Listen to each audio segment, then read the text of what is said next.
अस्सलामुअलैकुम, मैं हूं अज़ीम और आप देख रहे हैं कोड विद अज़ीम। तो अब हम पढ़ने लगे हैं ID selector and class selector. आपके पास सिलेक्टर जो है वो क्या करता है, सिलेक्टर की मदद से हम क्या कर सकते हैं, हमारे जो भी करंट हमारा एलिमेंट है एचटीएमएल का उसको हम सीएसएस अप्लाई कर सकते हैं। तो सीएसएस कैसे अप्लाई करते हैं, पहले हम अपनी एक फ़ाइल बना लेते हैं। तो फाइल पर चलते हैं और यहाँ पर मैं क्या करता हूँ, एक फ़ाइल बनाता हूँ जिसका नाम है css.html।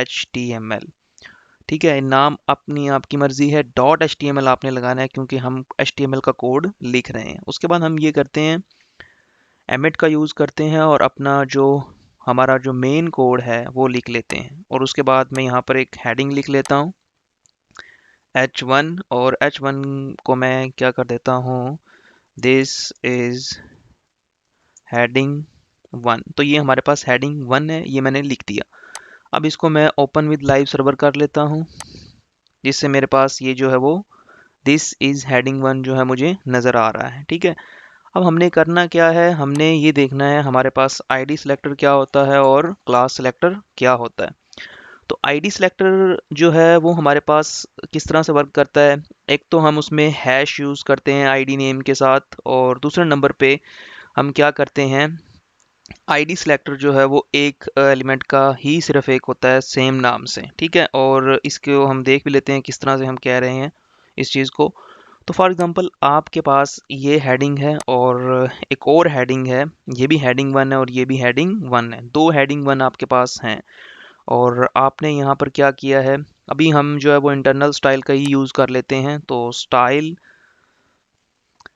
को हम यूज़ करते हैं और स्टाइल में हम क्या कर लेते हैं, इसको मैं थोड़ा सा यहाँ से तक आपको सही नज़र आए। अच्छा, उसके बाद हम इस सिलेक्टर में क्या कर लेते हैं, हम यहाँ पर लिखते हैं H1। H1 हमारा सिलेक्टर है और इसको हम क्या कर लेते हैं, कलर की वैल्यू हम दे देते हैं फॉर एग्जांपल ये वाली।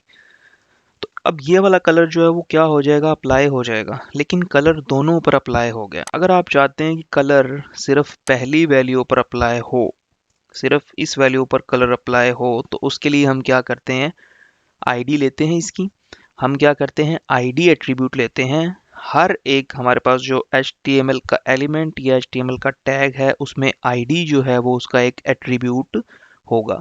जब मैंने आईडी ले ली है तो ये मेरे पास क्या है, इसकी मैं वैल्यू दे देता हूँ हेडिंग। इसका कोई भी नाम आप अपनी मर्जी से रख लेते हैं।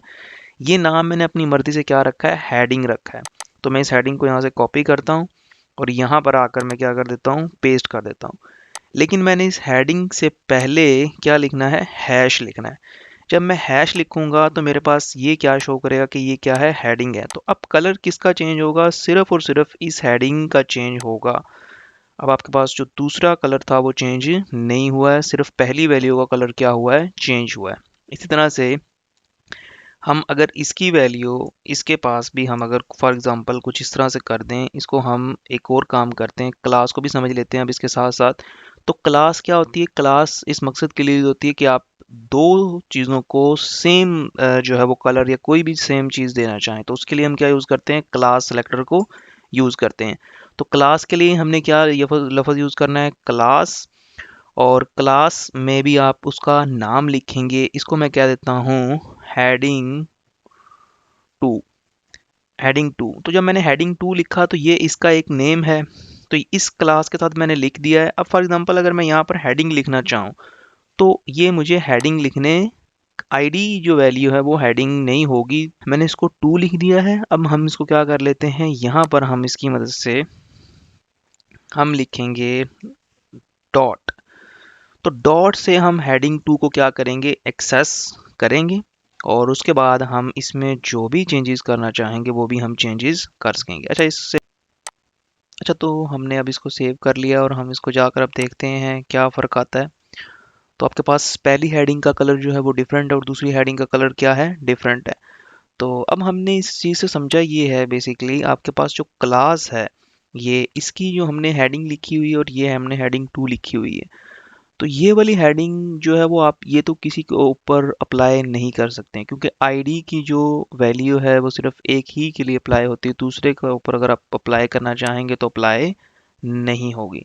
लेट्स सी, इसको इस तरह से देखते हैं। फॉर एग्जांपल हम पहले तो एक काम ये करते हैं कि हम एक और हमारे पास क्लास ले लेते हैं जिसका नेम भी हेडिंग टू ही है, और चेक करते हैं क्या इस पर भी सेम जो हमारे पास इफेक्ट होगा वो इस पर भी आ गया है। ठीक है, कलर जो हमने इसको अप्लाई किया हुआ था, दूसरे को भी हमने क्या लिखा है, नेम, अगर हमने इसका भी हेडिंग टू लिख दिया है तो ये इम्पैक्ट आ गया है। तो हमारे पास दोनों में जो डिफरेंस होता है वो ये होता है कि आपके पास एक तो जो आपके पास आईडी है, इसको जब हम एक्सेस करते हैं स्टाइल शीट के लिए तो हैश से इसको एक्सेस करते हैं। जबकि आपके पास जो क्लास है इसको एक्सेस करने के लिए हम डॉट लगाते हैं। एक तो ये डिफरेंस है। दूसरा डिफरेंस ये है कि जो आईडी है ये यूनिक होनी चाहिए। फॉर एग्जांपल अगर आपने H1 की आईडी की वैल्यू हेडिंग दे दी है तो आप किसी और की वैल्यू हेडिंग ना दें।